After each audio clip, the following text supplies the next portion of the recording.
Google meet, Microsoft team र जुमलाई आफ्नो computer अथवा ल्यापटपमा डाउनलोड र इन्स्टल गर्ने तरिका। यसबारे जान्नका लागि भिडियोलाई अन्तिमसम्म हेर्नुहोला। च्यानललाई सब्स्क्राइब गरेर अल नोटिफिकेसनमा क्लिक गर्नुहोला। भिडियो सुरु गरौँ। यसका लागि तपाईहरुले आफ्नो ब्राउजरलाई ओपन गरेर त्यहाँ गुगल मिट डाउनलोड भनेर सर्च गर्नुहोस्। सेकेन्डमा आएको meet.google.com को अफिसियल साइटमा क्लिक गर्नुहोस्। यदि तपाईले माइक्रोसफ्ट एज युज गर्नु भएको छ भने त्यो वेबसाइट खोलिसकेपछि त्यहाँ माथि टप साइडमा त्यहाँ एप अभाइलेबल भन्छ र इन्स्टल गुगल मिट भन्ने अप्सन आउँछ।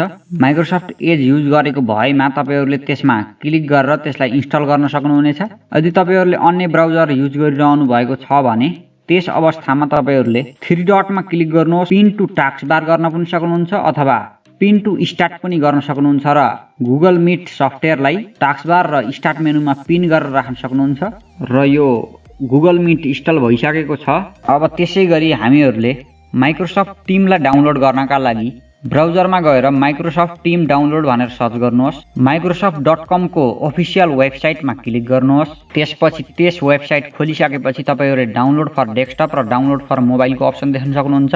थोरै स्क्रल डाउन गर्नुभयो भने डाउनलोड फर विन्डोज 10 विन्डोज 11 र वर्क ओर स्कुल भन्ने अप्सन देख्न सक्नुहुन्छ। तपाईहरुले आफ्नो रिक्वायरमेन्टको हिसाबले जुनसुकै अप्सनलाई सिलेक्ट गरेर डाउनलोड गर्न सक्नुहुन्छ। डाउनलोड भइसकेपछि त्यसमा डबल क्लिक गरेर त्यसलाई ओपन गर्नुहोस्। सिम्पल नेक्स्ट गर्दै जानुहोस् र त्यो इन्स्टल हुन थाल्नेछ। र त्यसैगरी जुमलाई डाउनलोड गर्नका लागि ब्राउजरमा जानुहोस्। जुम डाउनलोड भनेर सर्च गर्नुहोस्। zoom.us को अफिसियल वेबसाइट त्यहाँ आउनेछ। त्यसमा क्लिक गर्नुहोस्। जुम क्लाइन्ट्स फर मिटिङ भन्ने सुरुको अप्सन दिएको छ डाउनलोड बटन, त्यसमा क्लिक गरेर त्यसलाई डाउनलोड गर्नुहोस्। यता साइडमा 64 बिट लेखेको छ र तलपट्टि 32 बिट छ।